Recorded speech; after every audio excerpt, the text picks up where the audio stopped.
Wonogiri, sebuah kabupaten dengan barisan pegunungan yang menyimpan banyak potensi alam yang mempesona. Kabupaten yang dikenal sebagai kota gaplek ini juga syarat akan nilai budaya. Salah satu di antaranya adalah kerajinan totas sungging yang sudah ada sejak abad ke-17. Berlokasi di Desa Kebusari, Kecamatan Manyaran, desa ini sering disebut dengan Kampung Wayang. Untuk sampai di desa ini, kita perlu menempuh perjalanan selama kurang lebih 1 jam perjalanan dari pusat kota Wonogiri. Masyarakat Kebusari seperti mempunyai dunia sendiri yang penuh warna. Tua, muda, pria maupun wanita konsisten untuk melestarikan budaya ini. Hingga setidaknya ada 80 orang yang menggantungkan hidupnya pada pemahatan kulit ini. Menurut cerita yang berkembang, kerajinan ini sudah ada dan diajarkan selama 4 abad lamanya secara turun-temurun, diwariskan oleh Ki Kondo Buwono, seorang dalang yang lahir dan besar di desa ini.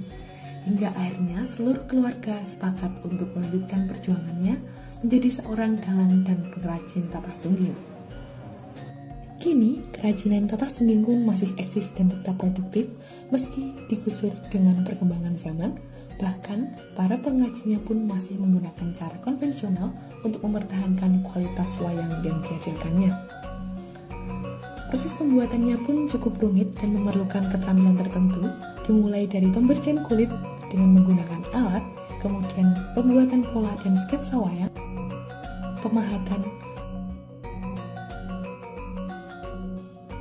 sungging, kemudian pewarnaan, dan yang terakhir pemasangan carik atau pegangan tangan. Wayang-wayang yang dihasilkan dari desa ini dipastikan memiliki kualitas terbaik, sehingga tak heran jika banyak pedalang kondang dan senior seperti Ki Anum Sutoto yang sering memesan wayang di desa Kepuh ini. Wayang yang dihasilkan di desa Kebusari ini tidak hanya dipasarkan di Wonogiri, namun juga diekspor ke beberapa negara di luar negeri seperti Inggris dan Amerika. Membuat wayang dari daun singkong. Alat dan bahan yang dibutuhkan adalah tangkai daun singkong dan gunting. Pertama, ambil 2 tangkai daun singkong, kemudian lilitkan seperti ini. Lakukan berulang hingga tangkai keempat, dan ini akan menjadi bagian kepala dari wayang. Lalu, patahkan ke bawah dan rapikan. Setelah itu, ikat dengan menggunakan karet. Jika sudah, bagian yang panjang tadi akan kita tarik ke depan ke atas kepala, lalu masukkan 2 tangkai secara berlawanan arah, dan ini akan menjadi tangan dari sebuah wayang, dan kemudian ikatlah.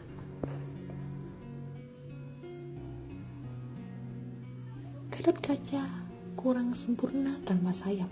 Mari kita buat sayapnya bersama-sama dengan menata beberapa tangkai seperti ini. Sisip, lilit, tekuk, dan begitu seterusnya hingga urutan ke-6.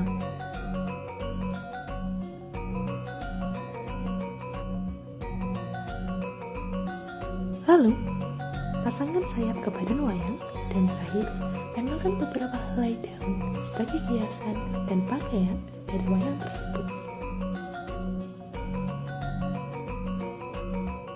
Dan Gatot kaca pun sudah jadi.